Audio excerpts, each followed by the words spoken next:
జక్కంపూడి రాజా సందర్శించి మీ మీద విమర్శలు చేశారు. దాని మీద ఇక్కడ ఒకటి గమనించాలండి. మట్టి మాఫియాకి వైసీపీ పెట్టింది పేరు. కాలువ గట్లు మొత్తం ఖాళీ చేసేసారు. మేము 2024 నేను ఎమ్మెల్యేగా అయిన తర్వాత పరిశీలిస్తే కాలువ గట్లు మొత్తం ఖాళీ చేశారు. అప్పుడే సంకల్పించుకున్నాం, కాలువ గట్లు అనేది దీన్ని రక్షించుకోవాలి, లేదంటే భవిష్యత్తులో పెను ప్రమాదం ఉంటుందని భావించి నేను ఎమ్మెల్యేగా ఎన్నికైనప్పటి నుంచి ఈ రోజు వరకు కాలువ గట్ల మీద మట్టిని తవ్వకుండా నిత్యం కాపాడుతున్నాం.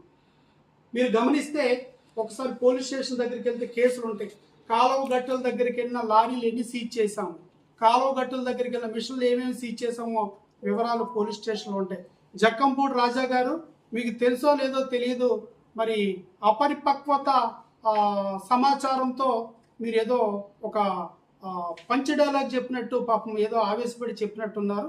మీకు నిజ నిజాలు తెలుసో తెలియదో గోపాలపురం నియోజకవర్గంలో కాలువ గట్లు ఎవరు ఇప్పటివరకు టచ్ చేయలేదు, టచ్ చేయనివ్వం. మీ హయాంలో మొన్న 2019, 2024 హయాంలో మీ వార్డు మొత్తం కాలువ గట్లు దోచుకుని మెక్కేశారు. మట్టి మాఫియా అంటే అది. ఇప్పుడు గ్రామాల్లో ఏదైతే చెరువుల దగ్గర ఉన్నాయో చెరువుల మట్టిని ఆ గ్రామం యొక్క ప్రజలు, రైతులు వాళ్ళు తోలుకెళ్లే స్వేచ్ఛ వాళ్ళకు ఉంది. దాని మీద ఈ వేసవకాలంలో